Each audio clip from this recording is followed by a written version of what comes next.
Sí, estamos compartiendo una tarde con cielo parcialmente nublado. Qué buena temperatura, 19 grados y 2 décimas a las 4:20 de la tarde, aquí en la primera tarde por CN23, abordando como siempre todo lo que son los temas de la realidad. Y hoy tenemos para compartir este espacio a dos invitados, Me refiero a Carlos Álvarez y Martín Canevaro, que además no es la primera vez que nos visita, ni que está compartiendo con nosotros esta instancia, pero el tema del cual nos vamos a estar ocupando sí tiene mucho que ver.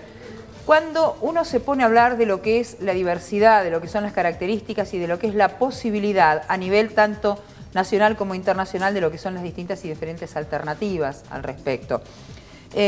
Martín, hoy es un día muy especial. Contémosle a la gente específicamente cuál es el tenor del contenido de este día tan particular. Bueno, hoy 17 de mayo se conmemora en todo el mundo el Día Internacional de Lucha contra la discriminación por orientación sexual o identidad de género. Bien. Es decir, nosotros llamamos que es el Día Internacional de Lucha contra la homofobia, la lesbofobia o la travestofobia. Ajá. ¿Y por qué es el 17 de mayo? ¿Por qué? Porque el 17 de mayo la Organización Mundial de la Salud retiró del manual de enfermedades mentales a la homosexualidad. Claro. Entonces, a partir de ese día, que bueno, para la medicina, la clínica, la psiquiatría, quienes somos gays o lesbianas o transexuales, dejamos de ser enfermos, se alivianó un poquito la carga del estigma, de la discriminación. La pregunta que uno se hace en el medio de todo esto es ¿quién era el enfermo, no? Así es, pero bueno, estamos en este camino en todo el mundo que es el de construir... Es un poco de ironía que a veces uno le pone a las cosas, ¿no? Exactamente, pero bueno, sí, muchas veces desde la ciencia se han justificado cosas horribles que ha sufrido nuestra humanidad. Esta ha sido una de ellas, pero lo lamentable es que aún hoy sigue figurando en esa lista de enfermedades mentales que promueve la Organización Mundial de la Salud las identidades trans. Ajá. Es decir, que se considera como una patología a aquellas personas, ya sean hombres o mujeres, que han nacido con un sexo biológico, pero que han ido construyendo en el desarrollo de su vida una identidad sexual diferente y bueno, y han entendido que la construcción de su sexo no solamente atiende a lo biológico, sino que atiende a su psiquis, a su comportamiento, a su cultura. Y entonces estamos también luchando hoy para que se retire de esa lista a la transexualidad y los estados y el Parlamento, en este caso de la Argentina, sancionen leyes que protejan a nuestra comunidad trans, en este caso. ¿Cómo está en el plano internacional, si se quiere, planteándolo así globalmente, la Argentina respecto del resto de los países del mundo? Bueno, la Argentina está en una situación de vanguardia junto con otros 10 países. En Latinoamérica sí lo sabemos. De todo el mundo. Bueno, la sanción del año pasado, el matrimonio igualitario, nos ha puesto a la vanguardia en la lucha por los derechos humanos, porque esto no se trata de un derecho sexual, se trata de un derecho humano. En la región también se está debatiendo, está muy avanzado la posibilidad de que sea una realidad en Uruguay y en Brasil.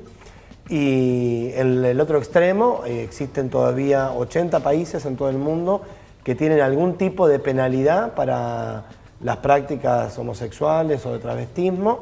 Y en el extremo peor existen 10 países que penalizan con pena de muerte el ejercicio de la homosexualidad. De eso estábamos hablando con Carlos recién, justamente cuando uno ve los títulos a veces con lo que es una pena de muerte por una característica así, ¿cuáles son los que están más centrados en ese orden? O sea, sabemos, por ejemplo, que los países africanos tienen un registro muy particular, sabemos que las religiones en algunos países marcan lo que son determinados hitos, pero ¿cómo es en el plano internacional, Carlos? Y la verdad que es bastante complicado y la verdad que nos llena como mucha tristeza, ¿no? Particularmente nos interesaba hablar acá del caso de Uganda, que es un caso de uno de los países africanos que está en este momento debatiendo la posibilidad de que el Senado ugandés decrete una ley de penalización de la homosexualidad, que esto llevaría a que más de 400 o 500 activistas y personas que hoy por hoy públicamente hablan de su sexualidad en busca de derechos igualitarios puedan ir a prisión de modo perpetuo.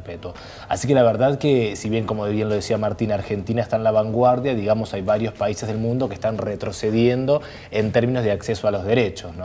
Así que ahí estamos como bastante preocupados. Ahora, si uno se pone a revisarlo o a plantearlo dentro de lo que es, y convengamos que cuando uno lee, estas son cuestiones que se vienen manejando a través de lo que ha sido todo el registro de la historia y nos podemos remontar a lo que es la Grecia antigua, a Roma y todo lo demás, donde estos antecedentes ya existían y se conocían y no era una cosa que estaba penada o signada así de una manera muy particular, al contrario, porque hasta los propios libros hablan al respecto. Entonces, La situación de ciertos y determinados países, ¿es un cierre mental a lo que puede ser una apertura de realidad o es un no querer aceptar las cosas? ¿Cuál es la explicación que se da? Para mí hay varias cuestiones. Obviamente algunas cuestiones tienen que ver básicamente con un modelo cultural que obviamente predomina una visión histórica o mucho más machista o mucho más patriarcal que otros modelos más democráticos y más liberales en cierto sentido. Sin ir más lejos, también en Centroamérica tenemos países como Jamaica, como Belice, que también tienen prácticas punitivas respecto de la orientación sexual de las personas del mismo sexo. Entonces, digamos, pueden hacer modelos culturales abiertos a alguna perspectiva, pero cerradas en otras cuestiones que tienen que ver con el acceso a los derechos. Por eso es re importante que a través de la educación, digamos, se puedan en todas las escuelas instalar una mirada mucho más democrática, mucho más plural y mucho más respetuosa de lo que es la libre orientación sexual y la libre identidad de género o expresión de género de todas las personas.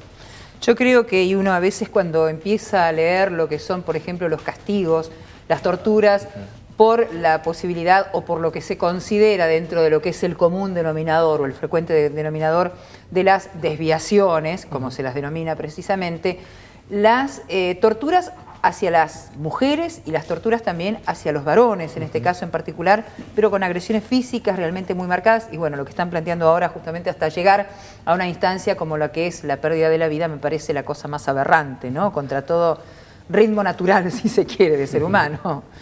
Sí, pero bueno, yo creo que lo importante es poder plasmar estos cambios legislativos en cambios concretos, en cambios de todos los días. Totalmente. Porque la homofobia no solamente son los estados que penalizan la homosexualidad o el travestismo, como recién se mencionaba, de África o de países que nos parezcan quizás lejanos.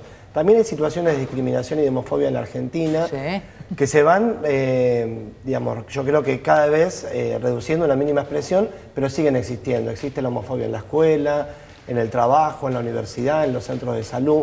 Y la homofobia básicamente tiene que ver con el miedo o el odio a lo distinto o a lo diferente, ¿no? Entonces, me parece que este es el gran cambio que tenemos que promover ahora, de que todas las instituciones puedan recibir a la diversidad con respeto. ¿Cómo lo hacemos, Martín? Bueno, se hace, en primer término hay una cuestión prioritaria ahora, que es que el Congreso argentino tiene que discutir y sancionar una ley que le permita a las personas trans poder modificar su documento y su partida de nacimiento para que se respete su verdadera identidad. Ajá. Esto lo que nos va a permitir es que llegue la democracia a un sector de la población que no conoce esa noción. Lamentablemente, y por más que sea duro así decirlo, es una exclusión de la sociedad. Exactamente, porque son miles de ciudadanos y ciudadanas de este país que tienen negado el derecho más básico, que es el derecho a tener una identidad en su documento y en su partida de nacimiento. Están privados del derecho fundamental. Claro, porque después si vos no tenés documento, ¿cómo conseguís un empleo formal? Un empleo estable. ¿Cómo accedes a la educación? ¿Cómo accedes a la salud? Entonces está condenada esa población al ejercicio de la prostitución. Y después algunos sectores se asombran o se molestan por algunas situaciones que se dan en el espacio público. Ahora, esa misma sociedad que ha sido sordos, condenando a la prostitución a un sector de nuestra propia población, también lo hace para que no se puedan realmente avanzar en estos derechos. Así que yo creo que esa es la principal demanda que nuestro movimiento hoy tiene, desde 100% Diversidad de Derechos, que es la organización en la cual nosotros estamos promoviendo. Básicamente hemos accionado ante la justicia hace muy poquitos días. 6 mujeres trans de la Ciudad de Buenos Aires han sido beneficiarias del primer fallo conjunto de la Ciudad de Buenos Aires que les reconoce su derecho a la identidad y van a poder participar en la próxima elección de junio votando por primera vez con su documento de identidad. Bueno, mil gracias, por supuesto, a ambos por haberse acercado hasta aquí y siempre decimos lo mismo, ¿no? Además de estar frente a una cámara o ante un micrófono o lo que fuere, hay que tomar el compromiso de que la sociedad comparta absolutamente todo lo que es el tema diversidad, ni más ni menos. Somos todos habitantes del mismo planeta. A esta hora conviene que tenemos que repasar